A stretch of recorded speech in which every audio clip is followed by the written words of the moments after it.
Hello everybody, it's another day in the studio. Just wanted to let you see what I'm doing. This is my last project for the day.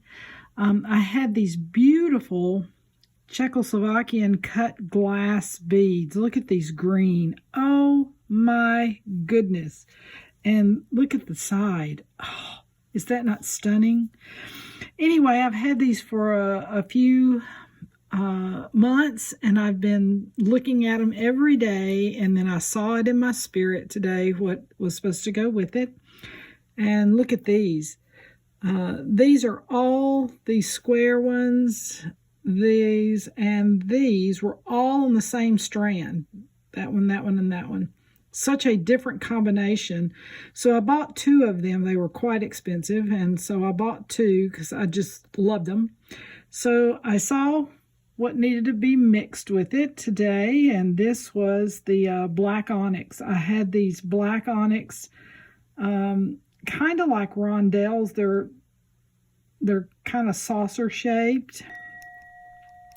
So I picked those out, and then I also picked out right here some of these little flower looking rondelles. And if you'll notice, there's copper and there's a burnished gold. There's a two-tone in this strand. And when you're looking at it, it looks like one color, but when you separate them, they're two different colors. So I had to be aware of that when I was beading. And then, yes, you know me, I like the little slivers of light.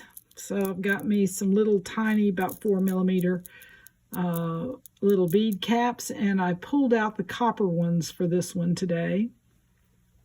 These are 5 millimeter. This is about an 8. So anyway, I started beading them, and just so you'll know what I did, I'm up here at the top, I hadn't finished it. I started with the matte gold, came down, I did a copper, a matte gold, a copper, a matte gold, a copper, a matte gold, all the way down till I got to the second thought on the necklace, and it ended in a copper. So I flanked this piece of onyx because I wanted it to show up with the copper. Then I added one of the kind of amber colored beads in there, flanked my onyx again, and then here's the next thought that's starting with these beautiful cathedral cut beads. So I put my little copper right in there, and I came around, flanked, flanked, flanked, flanked, all the way around. And then when I got to this side, I had to repeat the pattern all the way up.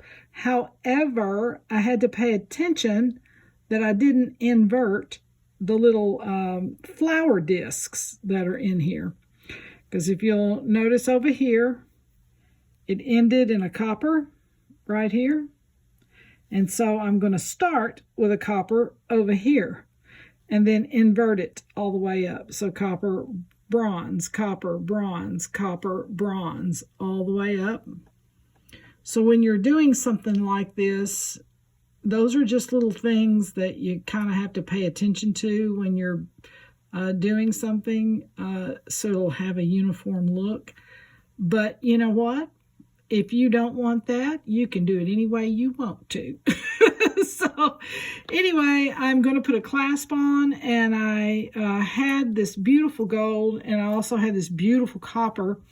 And once I put them down next to the beads, I chose the gold.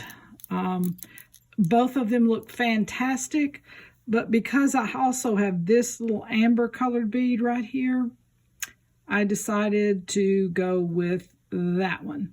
So I'm going to finish it up for the day, and I'll get back. Okay, so I am done. Yay! All right, so what I did here on the end was I wound up putting a gold bead cap on the end of each one of these. Then I chose a gold bead to go above that, and then obviously my crimp cover here, and then the beautiful hammered S clasp. So we are done here. Oh my goodness, I am so excited to put this in the shop very, very soon. I love this thing. These Czechoslovakian cut glass beads are just stunning. They're always so stunning. So anyway, you guys have a great evening. I'm getting ready to go have dinner. See you later. Bye.